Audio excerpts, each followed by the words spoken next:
Hi everybody, Mr. Eko here.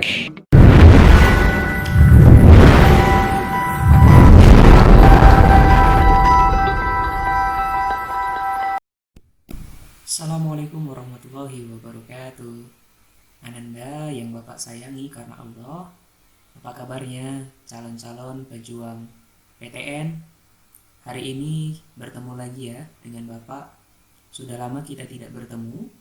Hari ini kita akan melanjutkan materi kita yang sempat tertunda, yaitu kita akan sama-sama belajar mengenai materi lanjutan dari semester kemarin. Kalau kemarin kita sudah membahas hukum Faraday 1, maka kita hari ini akan melanjutkan pembahasan kita mengenai hukum Faraday 2. Untuk lebih lengkapnya, kita akan sama-sama belajar dari video berikut ini. Selamat menyaksikan. Oke, ini adalah tokoh penemu dari hukum Faraday, yaitu Michael Faraday. Jadi beliau adalah penemu hukum Faraday 1 dan Faraday 2. Yang akan kita bahas pada hari ini adalah hukum Faraday yang kedua ya. Jadi inilah adalah sosok penemu dari hukum tersebut.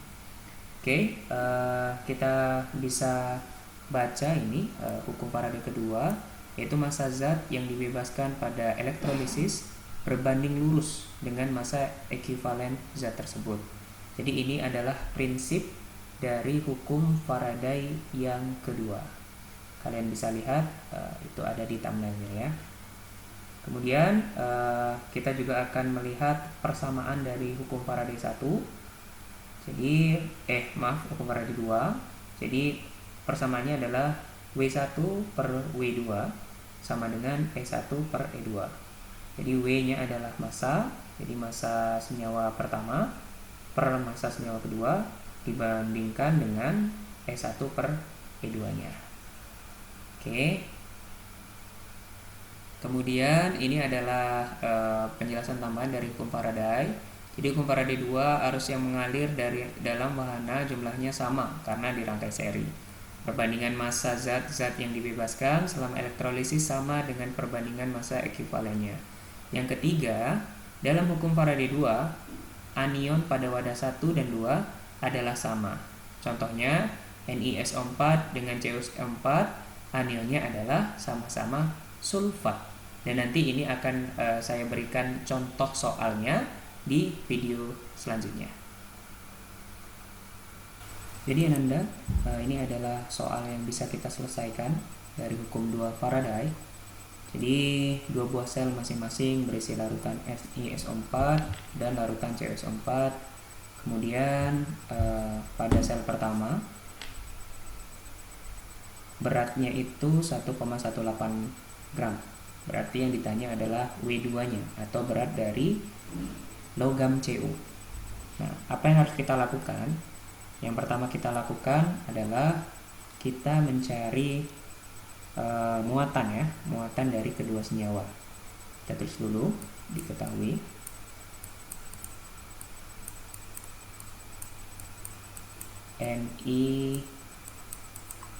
NiSO4 itu kita uraikan menjadi Ni2+,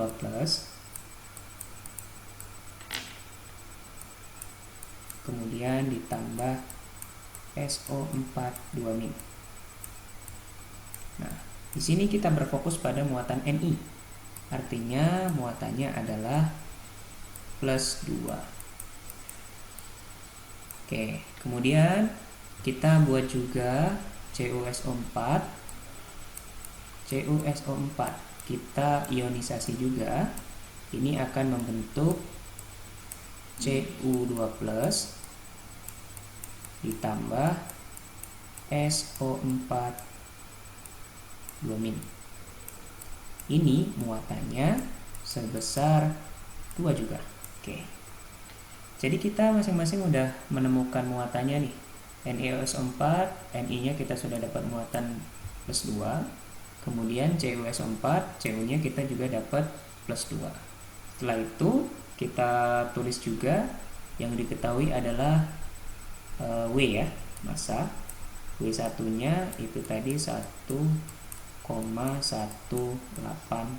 gram. Oke. Nih, tadi ini M1-nya 2, kemudian M2-nya 2. Bukan muatan ya, atau disimbolkan dengan E. Oke.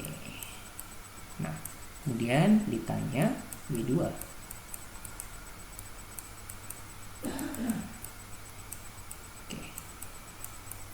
Berarti kalau sudah seperti ini, data yang kita butuhkan sudah ketemu, tinggal kita cari W2-nya.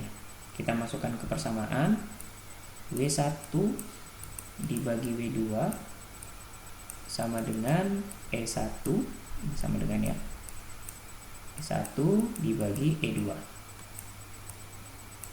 Ini bisa juga kita buat per ya, jadi terserah kalian, yang penting kalian paham. Bisa juga dibuat per W1 per W2 sama dengan E1 per W2. W1-nya adalah, oh iya, ini tadi E itu sama dengan AR. AR-nya dibagi dengan muatannya 2. Dibagi dengan M. Artinya ini AR-nya kalau Ni itu 59 ya. 59 dibagi dengan 2. Sedangkan ini E-nya, AR-nya 64 dibagi dengan 2. Oke, kita udah dapet nih, E-nya udah dapet, baik E1 ataupun E2. Kemudian W1-nya kita juga sudah dapet. Jadi selanjutnya kita langsung bisa masukkan ini ke dalam persamaan yang kita tadi sebelumnya udah diberikan ya. Jadi W1-nya itu 1,18 dibagi dengan W2 per W2 sama dengan E1-nya. E1-nya tadi E-nya NiSO4 ya, 59 per 2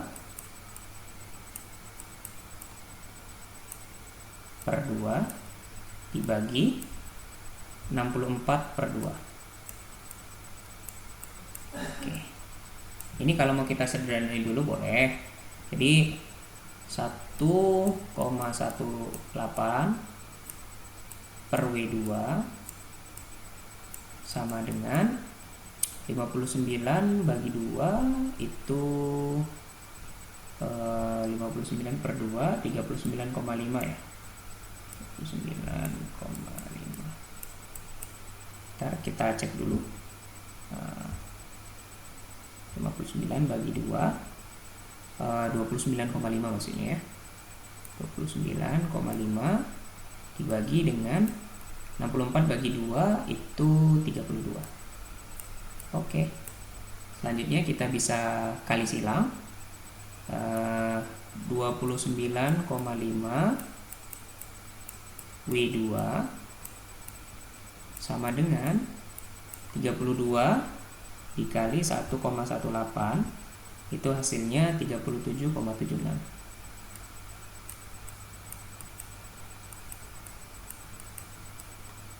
Jadi W2-nya 37,76 kita bagi dengan 29,5. 29 ya, ini 9. Oke.